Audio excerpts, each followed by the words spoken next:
할렐루야. 네, 오늘도 우리 주님의 크신 은혜가 함께하기를 주님의 이름으로 축복합니다. 이제 이달 마지막 주일인 29일 주일은 우리 교회 새생명 전도 축제를 하는 귀한 주일이고, 지금 한 주 한 주 그 일을 위해서 준비하고 있습니다. 우리 모두가 마음을 모아서 이 일을 위해 기도하고, 또 주변에 멸망할 영혼들을 주의 복음으로 증언하고, 또 이 귀한 자리에 초청할 수 있는 우리들이 될 수 있기를 주님의 이름으로 축복합니다. 오늘 이 말씀은 우리 주님이 잃어버린 양에게로 가라 하는 말씀을 우리가 6절 말씀에서 볼 수가 있습니다. 잃어버린 양에게로 가라. 이 말은 곧 잃어버린 양을 찾으라, 그런 말씀이 되겠습니다. 우리는 아직 주님 앞에 들어오지 못한 그 영혼들을 찾아가서 주님 앞으로 이끌어와야 되는 이런 사명을 받은 자들임을 이 시간보다 뜨겁게 기억할 수 있는 그런 시간이 되기를 간절히 소원합니다. 오늘 10장 말씀은 우리가 잘 알고 있는 내용이 12제자를 다 선정해서 이 12제자를 보내시는, 파송하시는 이런 내용에 대한 말씀을 오늘 본문 앞에 담고 있습니다. 즉 12제자를 부르시고 그들에게 권능을 주시고 이스라엘의 집에 잃어버린 양에게로 가서 천국이 가까이 왔다고 전파하라 라고 말씀해 주셨습니다. 이것은 곧 12제자만이 아니고 오늘 이 시대에 예수를 믿는 예수님의 제자들도 여기에 똑같이 해당이 되는 말씀이다, 그렇게 볼 수가 있어요. 예수님께서 우리를 선택하신 것은 우리로 하여금 예수님을 구세주로 믿어 구원받을 그 복을 위한 일뿐만 아니고, 우리가 거기에서만 멈춰 있으면 안 돼요. 우리가 예수 믿어 구원의 반열에 서지 않습니까? 그 일을 위하여 예수님이 이 땅에 오셨지요. 그런데 그것만이 아니고 그 예수님을, 내가 예수를 구세주로 믿어 구원을 받았으므로 또 내 주변에 예수를 구세주로 믿어야, 그래서 구원을 받아야 할 사람들을 우리로 하여금 찾아가서 전도하라고 하시는 것이 주님의 뜻인 줄로 믿습니다. 그러니까 1차적이고 2차적인 이런 의미와 뜻이 우리에게 있다는 거죠. 그런데 대부분의 많은 신앙인들이 1차적인 내용에만 그냥 묶여서 그 울타리 안에서만 살고 있다는 내용이죠. 말씀드린 것처럼 예수 믿고 구원받았다, 그걸로 만족하며 그 안에 산다, 그런 얘기. 그러나 주님은 2차적 명령까지 우리에게 주셨고 1차, 2차 명령이 수행되어지는 것이 주님의 명령을 온전히 수행하는 것이다, 이렇게 볼 수가 있는 것이죠. 자, 예수님이 이 땅에 구세주로 오셔서 12명의 제자를 먼저 엄선하셨지요.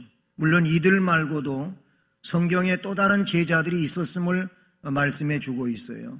그리고 사도행전에 와서 보게 되면 거기에 120명의 문도들이 있었음도 말씀해 주고 있지 않습니까? 그 이후에 가서 500여 형제라고 하는 이런 숫자로 증가하고 있는 것을 우리가 보게 되는데, 예수님의 제자는 예수님의 제자를 세웁니다.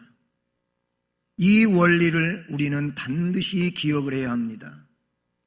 그러니까 예수님의 제자는 그 제자가 또 다른 예수님의 제자를 세우는 것이 진정한 예수님의 제자라는 겁니다. 이거는 성경의 분명한 윤리요, 기준이라고 볼 수가 있는 것이죠. 그러니까 예수님 때부터 예수님이 세운 제자를 통하여 또 예수님의 제자가 세워지고 그것이 100년, 200년, 500년, 1000년, 2000년 지나오면서 계속 예수님은 예수님의 제자를 붙들고 일하시며, 그래서 제자된 자들이 또 예수님의 제자를 세워서, 그래서 교회가 확장되어지게 하고 하나님의 나라가 이 땅에 가득하게 전파되어져 가도록 그렇게 역사하신 줄로 믿습니다. 그러므로 오늘 예수님을 구세주로 믿는 우리들, 이 시대의 예수님의 제자 아니겠습니까? 교회에 나오는 이들이 다 예수님의 제자였으면 좋겠습니다. 그런데 그렇지 않음이 있다는 사실이죠. 그냥 기독교의 한 사람으로, 기독교라고 하는 종교를 그냥 종교로 갖고 교회에 다니는 이런 분들도 세상에는 꽤 있습니다. 여러분, 그냥 기독교가 나의 종교라고 하는 그 정도가 아니고 예수님의 제자로 이 시대를 살아가는 그런 주님의 은혜가 있기를 바라는 것입니다. 그러므로 그것이 곧 사명이, 우리들의 사명, 제자의 사명, 예수를 구세주로 믿는 자의 사명인데, 그 사명은 참 다각적인 내용이라고 볼 수 있습니다. 그런데 그 중에 정말로 큰 사명이 뭐냐라고 하는 내용을 오늘 본문이 우리에게 교훈하고 있는 것이죠. 그것은 말씀드린 것처럼 이스라엘의 잃어버린 자에게로 가라라는 겁니다. 우리들의 사명은 잃어버린 자에게 가는 것입니다. 물론 가서 뭐 하는 거냐, 그 다음 단계로 이어질 때 하나님의 나라, 이 천국을 전파하는 것입니다. 그것이 사명이지요. 그래서 말씀해 보게 되면 12를 보내시며 명하여 이르시되 이방인의 길로도 가지 말고 사마리아인의 고을에도 들어가지 말고 오히려 이스라엘의 집에 잃어버린 양에게로 가라라고 5절과 6절에 말씀을 해주시죠.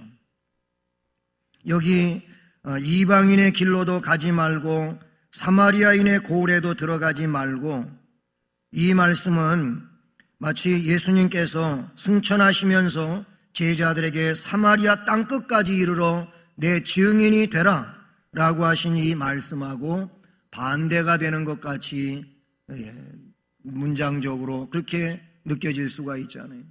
어디에는 세상 땅끝까지 가서 내 증인이 되라 그래 놓고, 여기에는 왜 이방인의 고을로 가지도 말고 사마리아인의 그 땅에도 들어가지 말라 이랬냔 말이에요. 그러니까 다르지 않느냐, 이렇게 생각할 수가 있는데요. 이것은 이방인의 길이나 사마리아인의 고을에 복음을 전하지 말라고 하는 그런 주님의 말씀이 아닙니다. 지금 제자들, 처음 12명을 선택하셨을 때의 제자들에게 우선시하고 있는 내용이 있다는 거예요. 그 나중에 이들이 성령을 받고, 그리고 이 12제자만이 아니고 또 다른 많은 주님의 일꾼된 제자들이 성령을 충만하게, 오순절 마가다락방에 성령을 받은 이후에는 이들은 이제 성령의 역사에 의하여 더 멀리, 그리고 유대인들이 가지 않는다고 하는 이 사마리아까지도 복음을 전하라고 하셨단 말이에요. 그런 그 이전 상황에서 우선적 명령의 내용이 있었다, 이렇게 볼 수가 있어요. 12제자에게 아직 주님의 공생의 기간 중에 함께하고 있을 때 그 상황 속에서는 이스라엘 집에 잃어버린 양에게로 가라라고 우선적으로 명령해 주셨다, 이렇게 이해할 수가 있고요. 조금 더 이 말씀을 좀 더 확대시켜서 생각해 보게 되면은 이런 내용이라고도 볼 수가 있겠습니다. 성경에 주님이 개나 돼지에 대한 비유를 말씀하신 내용도 없지 않아 있어요. 이 개나 돼지처럼 여겨진 이방인들을 비유하면서 복음을 받아들이지 않는 사람, 복음이 그들에 의해 상함을 입을 것을 주의해야 된다. 마태복음 7장 6절 이하에 나오고 있는 말씀이죠. 그런 주의성으로 주신 말씀이기도 하고, 뿐만 아니라 혼혈 민족인 사마리아와 같이 복음이 다른 종교와 타협되고 섞여 그 순수성을 잃을까 경계하고 있는 말씀이라는 사실이죠. 그런 차원에서 이 말씀, 즉 이스라엘 집이 잃어버린 양에게로만 가라 라고 말씀해 주셨다고 볼 수 있다는 사실인 것입니다. 중요한 것은 잃어버린 양에게로 가라 라고 말씀하고 있다는 사실이죠. 여기서 이스라엘의 잃어버린 자들, 이스라엘이라고 하는 것은 선택적 칭호인 겁니다. 이스라엘은 야곱이라고 하는 이름이 바뀌어서 이스라엘이 됐습니다. 그것은 하나님과 겨루어 이겼다라고 하는 민족적 칭호로 야곱 개인에게 주어진 것이고, 이 야곱을 통하여 12지파가 생겨나게 되지 않습니까? 그 12아들을 통하여 12지파가 생겨나며 이스라엘이라고 하는 이 민족에 대한 말씀인 것인데, 그 이스라엘은 선택을 의미하고 있는 단어이지요. 그러므로 제자들에게 선택되었지만 잃어버린 이들에게로 가서 복음을 전해라 라고 말씀해 주고 있습니다. 여러분, 앞에 말씀에는 이방인의 길로 가지 말고 사마리아인의 고을에 들어가지 말고 가지 말라, 들어가지 말라, 이런 말씀이 나와요. 뒤에 7절 말씀에서는 6절 말씀에서는 가라, 또 7절에는 가면서 이렇게 말씀하고 있어요. 5절에서는 들어가지도 말고 가지도 말고, 그리고 6절, 7절에서는 가라 혹은 가면서, 이런 말씀을 하는 것을 보면 이것은 반대적 상황이라고 볼 수가 있습니다. 사랑하는 여러분, 우리가 신앙으로 살면서 주님이 가지 말고 들어가지 말고 하지 말고 해서는 안 되고 이런 말씀들에 대하여 우리는 순종이 필요한 줄로 믿습니다. 또한 뒤에 이야기하고 있는 것처럼 가라, 하라 라고 하신 이 말씀에 따라서도 순종이 필요한 줄로 믿습니다. 우리는 일찌감치 어려서부터 이 반대로만 하는 청개구리에 대하여 잘 알고 있습니다. 청개구리는 어머니에 대하여 늘 반대로 행동하던 마치 이 사춘기 때와 같은 그런 입장이에요. 어머니 돌아가신 다음에는 이제 어머니 말을 들어야 되겠다. 어머니는 여태까지 반대로만 해오던 이 아들이 이제 남은 때도 꼭 그렇게 할 것 같아가지고 반대로 말을 했거든요. 그러면 반대로 하면은 제대로 갖다 묻힐까 봐. 여러분, 나중에 가서 괜히 쓸데없는 순종하지 말고, 쓸데없는 순종이 뭐예요? 이게 잘못된 순종이라 그런 얘기예요. 미리미리 순종하며 살아가는 믿음의 사람이 되기를 주님의 이름으로 축복합니다. 성경에는 분명 하라와 하지 말라가 있고 가라와 가지 말라가 있다는 이 말씀을 우리는 잊지 말아야 됩니다. 이 시대에 예수를 믿는 자들로서 가지 말아야 할 곳, 가야 할 곳을 분별하며 살아가는 이런 은혜가 있기를 축복합니다. 주님은 말씀하셨어요. 이스라엘의 집에 잃어버린 자들에게로 가라 그랬습니다. 잃어버린 것을 찾는 심정을 가져야 될 줄로 믿습니다. 그리고 주님이 잃어버렸다고 한다면 우리도 잃어버린 것입니다. 왜냐하면 주님의 제자가 된 우리이기 때문에 그렇습니다. 주님은 잃어버렸는데 나는 안 잃어버리고 있다면 이 또한 문제가 아닐 수 없는 것이죠. 그러니 주님의 잃어버린 것을 마치 내 것을 잃어버린 것처럼 그렇게 살아가야 될 줄로 믿습니다.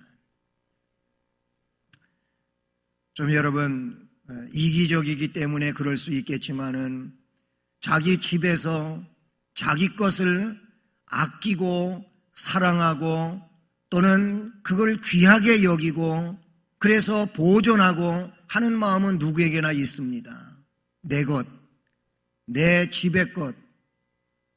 그런데 이상하게도 밖에 나오면 공공장소에서 거기에서는 이거는 내게 아닌 거예요. 이건 내게 아니라고 생각한단 말이다. 물론 내게 아니지요. 그런데 정말로 도덕적이고 윤리적이고 그리고 그 기본이 된 바른 사람은 공공장소에 있는 물건도 내 것처럼 아낄 줄 아는 사람이 이게 바른 사람 아니겠습니까? 공공장소에서 이게 잘 안 되니까 화성시에도 화장실들이 참 좋은 화장실들이 많이 있어요.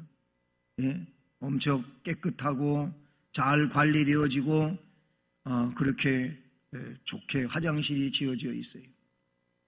근데 거기 가보면 물론 관리하시는 분이 있지만은 엉망 아닙니까? 깨끗한 곳을 깨끗하게 관리할 줄 아는 사람이 이게 성숙한 사람이잖아요. 남의 것이지만 내 것처럼 여기면서 사용할 줄 아는 이 사람이 성숙한 시민이고 제대로 된 그리스도인이라고 저는 생각합니다. 그렇잖아요. 그래서 아름다운 사람이 머문 자리는 아름답다는 거예요.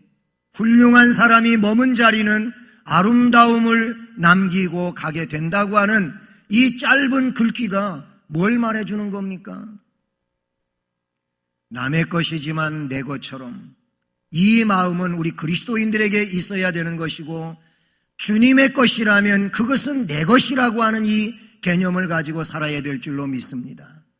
주님은 그 잃어버린 양에 대하여 찾는 비유를 말씀해 주시면서 그 양을 찾기까지 얼마나 그 피땀을 흘리면서 양을 찾으신가에 대한 말씀을 누가복음 15장에서 말씀을 해주고 있다는 사실이죠. 이스라엘의 모든 백성은 하나님의 양들이었습니다.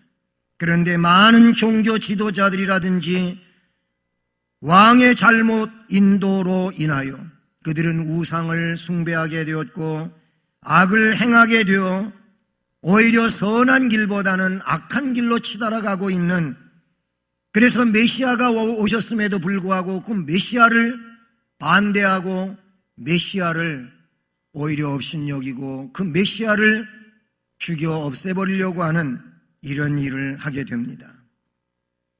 이들은 이 말씀에 나타나고 있는 것처럼 이스라엘 집에 잃어버린 양들입니다. 이스라엘 백성 잃어버린 양떼들이었다는 거예요. 예레미야 50장 6절에도 잃어버린 양떼에 대한 말씀이 나옵니다. 그래서 이들은 이 산 저 산으로 방황을 하게 되고 목자가 없는 양처럼 고생하며 유리합니다. 목자 없는 양은 고생할 수밖에 없고 유리할 수밖에 없고 그리고 사나운 맹수 앞에 그냥 방치되어 있는 상황일 수밖에 없습니다. 그래서 예수님은 목자 없이 방황하며 그릇된 많은 양들을 위해서 이 땅 위에 오셨다고 말씀해 주셨어요. 그리고 제자들에게 이 양들에게 가라고 말씀해 주십니다. 우리는 이 말씀에 순종을 해야 될 줄로 믿습니다. 잃어버린 양에게로 가라 그랬어요. 가서 뭐 하랍니까? 천국이 가까이 왔다고 선포하라고 7절에서 말씀하십니다. 가면서 전파에 이르되 천국이 가까이 왔다 라고 선하라는 것입니다. 세례 요한 그리고 예수님은 첫 번으로 입을 열어 공생애를 시작하면서 예수님이 첫 번으로 말씀하신 내용이 회개하라 천국이 가까이 왔느니라 라고 말씀해 주셨어요. 마태복음 3장 2절 4절 17절 말씀에 보게 되면 세례 요한이 그리고 예수님이 첫 번으로 말씀하신 내용이 회개하라 천국이 가까이 왔나니라. 이 말씀인 것이죠. 따라서 주님의 제자된 우리들도 천국이 가까이 왔음을 선포해야 할 사명을 주님으로부터 받은 줄로 믿습니다.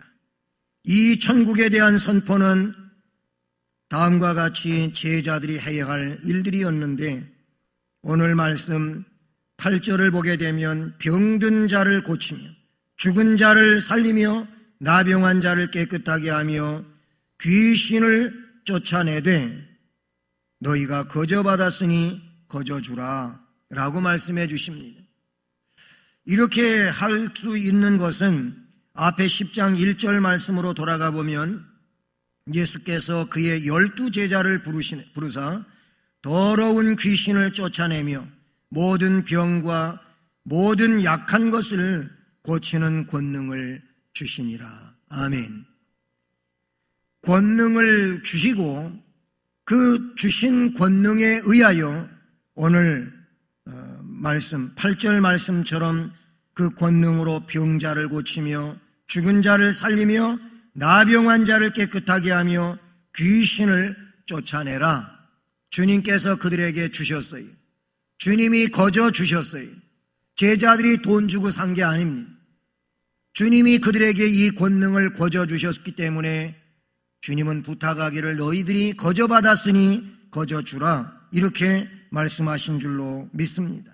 병자를 고치라는 겁니다. 우리들은 약한 이들을 찾아가서 병을 통하여 고생하고 있는 이들에게 의원 되신 예수님을 증언함으로 의원 되신 예수님께서 그들을 치료하실 수 있는 이런 능력으로 역사되어져야 할 줄로 믿습니다. 예수님은 만인의 의사라고 말씀하셨고 예수님은 치료의 능력을 가지고 계신 분이라고 말씀하셨기에 사도 베드로는 그래서 나면서부터 한 번도 걸어보지 못한 그를 손을 잡아 일으키면서 내가 너한테 줄 수 있는 것은 나사렛 예수 그리스도다. 그러니 나사렛 예수 그리스도의 이름으로 일어나 걸으라 라고 했을 때 그가 일어나 걷지 않았습니까?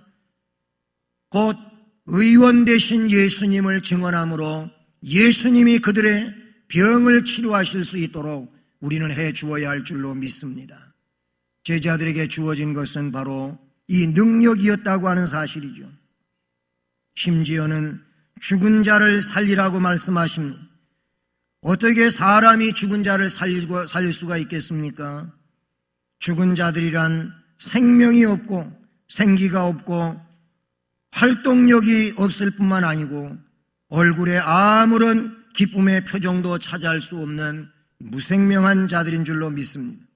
우리는 이들에게 찾아가 생명 되신 예수님을 증언함으로 이 예수님을 통하여 저들 안에 생명이 불어넣어지는 역사가 있기를 전도로 감당해야 될 줄로 믿습니다.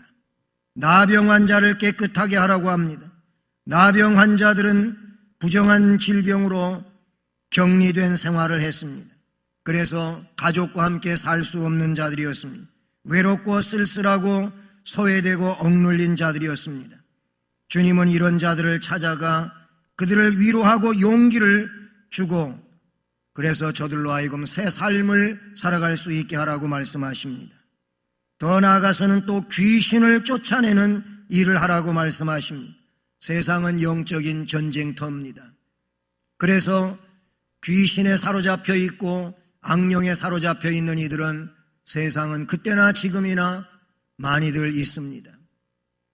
우리는 복음을 통하여 이들을 그들의 심령 속에서 쫓아내므로 그들로 하여금 영적인 밝은 눈을 가지고 바른 삶을 살아갈 수 있도록 예수의 영이 그들을 지배할 수 있도록 해 주어야 될 줄로 믿습니다. 복음 전파는 이와 같이 병을 치료시키는 것입니다. 죽은 자를 살려내는 것입니다. 그리고 나병을 깨끗하게 하며 귀신을 쫓아내는 것이라고 말씀해 주십니다. 제자 되었습니까? 이제 전도자가 되었습니까? 그렇다면 그들에게 주어진 자세를 주님이 말씀하실 때 전도자의 자세를 어떻게 말씀해 주십니까? 거저 받았으니 거저 주라 라는 말씀을 하고 계십니다. 보냄받은 자들은 청직인데요, 즉 주인으로부터 사명을 위임받은, 그래서 그 일을 감당하는 청직이라고 말씀할 수 있습니다. 우린 주님으로부터 보냄을 받았습니다. 하나님의 일꾼들이라는 얘기죠. 이 단어는 너무나도 귀하고 대단한 것이라고 볼 수가 있습니다. 하나님의 일꾼이라는 겁니다. 생명의 주인이신 주님의 일꾼이라는 겁니다. 우리는 주인이신 주님의 일꾼들이란 그런 얘기를 사용해 볼 수가 있습니다. 우리의 주인은 주님이시잖아요. 생명의 주인은 주님이시잖아요. 이 주님의 일꾼이 되었어요. 전능하신 하나님의 일꾼이 되었습니다. 우리는 이것을 귀히 여길 수 있기를 바라는 것입니다. 세상에서 좀 고귀하고 그리고 위치가 대단하고 그런 분의 직속 아래 일하는 자가 되었다고 한다면은 굉장히 자부심을 갖고 어깨를 펴고, 그래서 그걸 긍지와 자부심을 갖고 사람들한테 은근히 자랑하기도 하고 그러잖아요. 예? 그러니까 지금은 그런 일들이 많이 줄어들고 없어졌지만은 예전에는 그냥 청와대만 있다 그러면은 어떻게 좀 그 사람 통해 갖고 한 자리 좀 어떻게 해볼까 해가지고 알고 봤더니 청와대 거기 미화원이야, 미화원. 미화원이라고 제가 너무 낮게 이야기해서 죄송합니다만은 청와대에 있다 그러면 다 대단한 줄로 알고, 그래가지고 그분 어떻게 좀 끈앞으로 뭐 좀 해볼까 하고 사람들이 실수하는 일이 생기더라. 그런 일 많이 있었잖아요. 세상에 어떤 위치가 있고 아니면 고귀하고 아니면 존경스러운 이런 분들의 그 일꾼만 돼도 사람들이 어깨 피고 살더라. 그런 얘기. 여러분, 우리가 영적인 의미에서 우리는 하나님의 일꾼. 누구의 일꾼? 하나님의 일꾼이에요. 우리는 생명의 주인이신 주님의 일꾼이에요. 이건 왜 그렇게 귀하게 정말 가치 있고 크게, 그리고 그 어떤 것보다도 진정하게 여기지 않는지 모르겠어요. 이 일을 우리는 정말로 귀하게 여겨야 될 줄로 믿습니다. 보냄받은 자들의 의무가 있습니다. 그 의무를 잘 감당해야 될 줄로 믿습니다. 주님이 아무 공로가 없는 제자들에게 거저 주신 것은 또한 그들 역시 거저 주라고 하는 필연성을 갖게 되는데, 그것은 주님이 제자들에게 명령한 의무가 되는 줄로 믿습니다. 의무를 잘 감당하는 사람이 가장 훌륭한 사람인 줄로 믿습니다. 의무를 감당할 줄 모르면 사람이 훌륭하다고 말할 수 없어요. 자신에게 주어진 의무, 이 의무가 그에게 충실히 이행되어질 때 그를 가리켜 참 훌륭한 분이다, 정말로 본받을 만한 분이다, 저분은 남보다 탁월하다 라고 말할 수 있는 겁니다. 세상은 기준을 다르게 말하고 그렇게 생각하는 면면들이 있지만은 여러분, 하나님 앞에서나 다른 인간이라고 하는 차원에서 보게 될 때 의무를 잘 감당하는 이들인 줄로 믿습니다. 성도는 성도의 의무가 있습니다. 예수님의 제자는 제자의 의무가 있습니다. 하나님 백성은 하나님 백성의 의무가 있습니다. 그러므로 우리는 하나님 백성으로서의 의무, 주님의 일꾼으로서의 의무, 제자된 자들로서의 의무, 이 의무를 잘 감당함으로 가장 훌륭한 주님의 일꾼이요, 가장 훌륭한 주님의 제자요, 이런 자가 되기를 바라는 것입니다. 그것은 잃어버린 자들에게로 가서 그들을 되찾아오라고 주님이 말씀해 주시는 줄로 믿습니다. 사랑하는 성도 여러분, 팔레스타인 이스라엘 땅에 가게 되면은 동서로다가 쭉 저 위에 헬몬산에서부터 물줄기가 생겨가지고 사해 바다까지 쭉 이러 내려옵니다. 북쪽에서부터 남쪽으로 거의 직선이라고 할 만큼 흘러내려와요. 근데 그 중간쯤에 여러분 갈릴리 바다가 있습니다. 갈릴리 호수라고도 하죠. 호수가 있습니다. 그리고 그 호수에서부터 또 요단강이 형성이 되어가지고 저 사해까지 내려갑니다. 근데 사해에서부터는 물이 흘러내려가는 곳이 없습니다. 그냥 담수호입니다. 세계에서 가장 물이 짠 곳이 사해 아닙니까? 그래서 그 사해는 생물이 살지는 않고 있지만 현대에 와가지고는 그 물 속에 광학물질이 너무너무 많아가지고 물이 자꾸 줄어드는 거예요. 옛날보다도 더 많이 물이 깊어졌어요. 그래서 그 사해를 중심으로 하고 있는 이스라엘, 요르단, 이쪽, 거기서 거의 물을 빼서 그 광학물질을 빼내간다는 거죠. 어쨌든 제가 얘기하려고 하는 것은 중간에 있는 갈릴리 바다는 거기에는 고기들도 많고 생물들이 많아요. 사해에는 생물이 없어요. 고기가 살 수 없습니다. 왜 그럴까요? 성경학자들은 이 부분에 대하여 그것을 과학적으로 푸는 것보다도 이렇게 말합니다. 갈릴리 바다는 위에서부터 내려온 물을 내려보낼 줄 안다는 거예요. 흘려보낼 줄 안다는 거예요. 그래서 살아있다는 겁니다. 근데 사해는 그냥 받기만 하지 주지를 않는다는 거예요. 흘려보낼 줄을 모른다는 거예요. 그러니까 죽는다는 거예요. 이런 얘기를 합니다. 우리말에도 고여있는 샘물은 썩는다 그랬어요. 샘물은 자꾸 퍼내야 돼. 그게 정말 새로운 생명수가 나오는 거 아니겠습니까? 신앙생활이든 우리의 육신적 삶이든 그냥 움켜쥐고만 있으면 사는 게 아닙니다. 나누는 겁니다. 주는 겁니다. 우리는 복음을 전해야 합니다. 이 사람이 살아있는 영혼이고 생명인 줄로 믿습니다. 오늘 말씀처럼 잃어버린 양에게로 가라 라고 주님이 명령하시니 오늘 이후 우리가 우리의 주변에 예수 믿지 않는 또는 믿다가 낙심하고 좌절하여 신앙생활을 하고 있지 않은 이런 이들을 우리의 주변에 있지 않아요. 이들을 찾아가서 복음을 전하고 그들에게 생명을 부여할 수 있는, 그래서 10월 29일 날 교회에 여러분 모시고 나올 수 있는 귀한 기회가 되고 하나님 앞에 영광을 돌리는 귀한 길이 되기를 주님의 이름으로 축복합니다.